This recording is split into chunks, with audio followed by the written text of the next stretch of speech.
Hello everyone. Let's head on to our first case. Case 1. Am I the bad person for planning on ending our relationship today because he acts like his daugher is heiress to my things? My F37 boyfriend, Ben M42, has been asking weird questions and expecting me to do things that would go against my plans for my own family. Things have been working out for me in the past few years, but this year has been amazing. I decided to cut down on my daily workload a bit after I got 3 accounts that are helping me reach some financial goals. I'm planning on buying a house for my family. I downsized my current living situation, renting, after my kids went to live, temporarily, with my parents for this semester while I completed my certified training and graduated from my present program in uni. My new place isn't as nice looking as other places, but the price was a good cut from living expenses for me. I can both walk to the office and uni, and I hardly have to move my car for anything. I'm saving money that I'm putting in an account for my kids. Ben absolutely hates my place. It's clean and in a relatively safe area. It's just that it's a mix of student areas / old families, and traffic can get messy from 7 a.m. to 6 p.m. and some houses are simple and elegant and some look like tacky add-ons.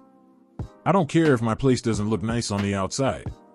It's not like it's an eyesore, and it's up to me to make it livable on the inside. I had 2 other choices. Choice A cost $200 less than my previous place, with access to a community pool and 2 bedrooms. I don't need more than 1 bedroom at the moment, and I don't really have time to enjoy the pool. Choice B was a bit lower, but about 45 minutes away. It was beautiful and close to the school where Ben's kid went. He did hint at it, but he would have needed to get on the lease and come up with the difference between this place and my new studio apartment that I chose. Also, living together is a major decision, and right now, I really need to focus on my career and education. He said he understood, but he didn't take it well. He told me that his daughter was disappointed because she would have liked a nice place to hang out. Ben lives in an apartment. It's an average place with no problems or issues, so what he said came out as a weird remark. Fast forward, and he started asking questions. First, he asked if I would be interested in partnering with him for a business idea. I said no because I already made a commitment to self-fund my own venture. Second, I'm not familiar with the industry that he wanted to break into. Then, he began noticing things about things that I owned. I'm not hiding that I'm financially stable, but I don't spend a lot. He did notice that I've bought a few nice items and started telling jokes that felt harmless. Then he said that I was loaded and that his daughter would be an awesome protege. I stayed quiet, TBH, because I think he might have been offended, but there's no way in hell that I would allow entrance to what I've built to anyone other than my kids. Also, he said that I should treat his daughter as very special because I only had boys, and she's my chance to have a girl in the family, his words. Don't get me wrong, she's a good kid. I have never missed out on gifting her nice and thoughtful presents on her birthdays and the holidays, but his words created a sense of discomfort and disgust for me. It felt like reversed sexism, and I told him. She and I have a decent relationship, but there's no way that I will give her access to my money if that means to treat her as my own. I know this sounds very wrong, but it's how I feel. She's not the kind of kid who's a bully or nasty or anything, but she's not my child, and every time that he asks for things, I feel like he's trying to get me to take from my kids to give to her.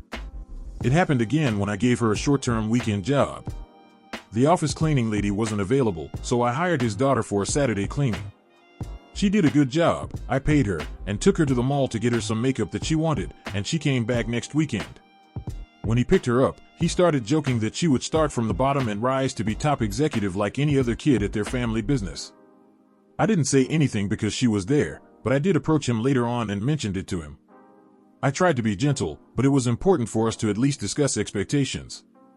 His initial reaction wasn't what I expected. To be fair, I think he got nervous or embarrassed, but I didn't like his reaction. So he said something about me potentially putting her in my will. I'd like to clarify that he laughed, so I think it was a joke, but I also think that he wouldn't have clarified if I'd gone along. I simply stayed quiet and told him that I cared about his daughter, but it isn't fair to create any expectations. I've worked so hard to give my kids a better future, and it's taken me over 10 years, and the fact that he only sees the results without taking my past and my ordeal into consideration feels disrespectful. I also mentioned how he wanted me to change my budget and plans for a different property while he knew that moving together isn't an option, and that he stayed silent when I mentioned he would have needed to pay the difference on the lease. Also, I mentioned that I would not make unnecessary sacrifices. Nothing else was said. He stormed out of my car and, this is why I feel like the asshole here, started walking with his hand in his pocket and a weak smirk. I had to drive slowly next to him to convince him to get back inside the car because I hate Dr. David Banner scenes. He looked like a kicked puppy. After I dropped him off, he has been sending me texts about being disconnected from what a blended family actually is, showing that I think his daughter is inferior, being a hypocrite, and bullying.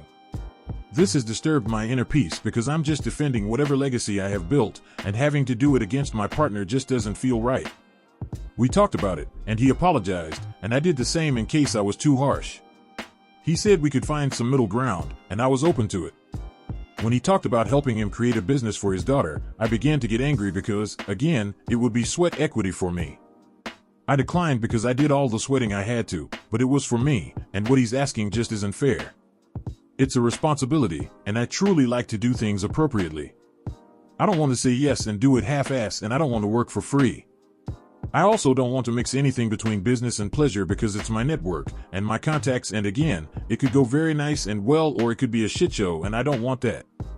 I'm also concerned that he will ramp up and keep asking and asking for things. He said that if I don't help, he will feel like we will never build anything together. I said he needed to hire a consultant, but he stayed quiet, so I told him that he shouldn't place the responsibility of his present situation on me. He said that I'm probably blinded by my success, but that one day, I'll wake up single and lonely. I asked if he was threatening to leave me, and he said I'm not acting like a helpful partner. I asked for a break, and he freaked out. I'm just trying to keep my mental health in check because his constant asking and jokes have made me anxious. Also, I'm very angry and thinking that he just wants a handout. I texted him this morning asking to talk. I want to break up. He said he hopes I'm not planning on dumping him because it would mean that I just tricked him into a break. He posted something about his own mental health today. Am I the bad person for deciding to end things? We haven't talked yet, but that's my intention. I don't see his kid as inferior at all. I just want to keep my money out of it. What do you guys think? Lay down your ruling in the comments section and let's move on to our next story. Case 2. Am I the bad person for threatening to go to the police if my mom didn't give me the car I bought with my own money? I, 18F, was raised by my grandmother after my dad passed away when I was a kid. My mom has never really been involved. She's been around like she technically exists, but emotionally and practically, she hasn't raised me.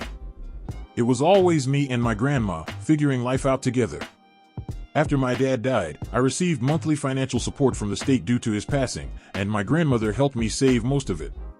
That money was meant to help me in the future, especially since we didn't have much. A couple of years ago, my mom randomly came over and had this great idea. She suggested that we use my savings to buy her a car. She said she'd use it to drive me to school, take my grandma to her doctor's appointments, help with groceries, stuff like that.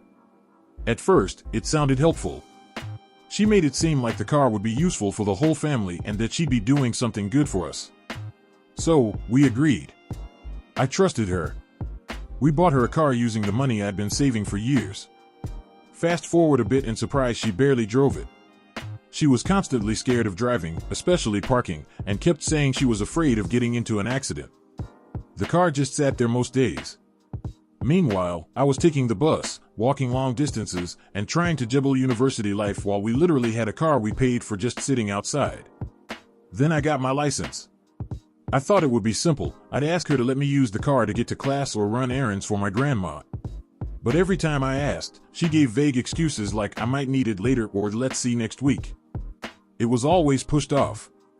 It started to feel like she was just keeping the car for the sake of keeping it, even though she wasn't using it and it was technically mine. Eventually, I snapped.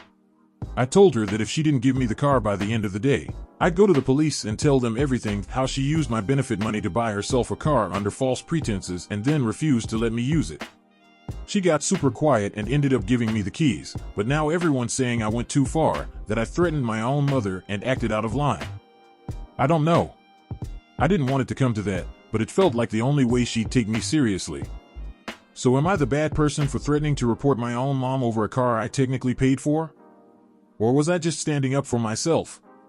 Looking for honest opinions. You've sat down, you've listened. Now, it's time to state your ruling. What is it gonna be? Let us have it down in the comments section down below. Thank you for watching.